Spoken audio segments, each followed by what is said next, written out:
Pemerintah Kabupaten Penukal Abab Lematang Ilir mengadakan rapat koordinasi pencegahan dan penanggulangan kebakaran hutan, kebun, dan lahan di kantor Pemkab Pali. Rapat tersebut dihadiri oleh Wakil Bupati Pali, Ferdian Andreas Lakoni, Kepolisian, TNI, jajaran instansi terkait, serta perwakilan perusahaan yang berada di wilayah Kabupaten Pali.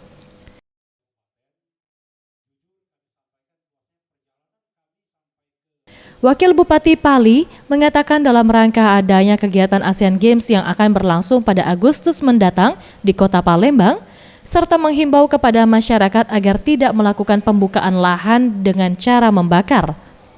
Dalam hal ini, antisipasi yang dilakukan Pemkab Pali ke depan yakni menyediakan posko di setiap kecamatan, melakukan patroli, dan meminta kepada seluruh kepala desa agar dapat terlibat aktif dalam penyediaan alat pemadam kebakaran.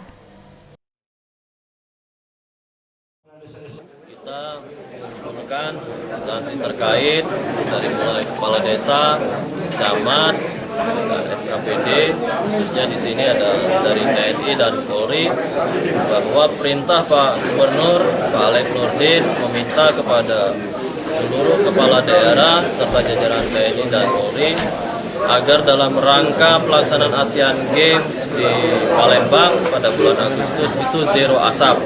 Kita mengimbau kepada masyarakat untuk tidak lagi melakukan pembukaan lahan dengan cara membakar. Kita meminta juga kesediaan kepala desa melalui musyawarah desa agar terlibat aktif mulai dari pengadaan alat-alat pemadam kebakaran yang bisa dianggarkan di dana desa. Penanggulangan bencana kebakaran hutan dan lahan. Untuk selanjutnya kami akan mendirikan posko di masing-masing kecamatan yang berkoordinasi dengan pihak TNI maupun Polri. Selanjutnya kami akan melakukan patroli keliling.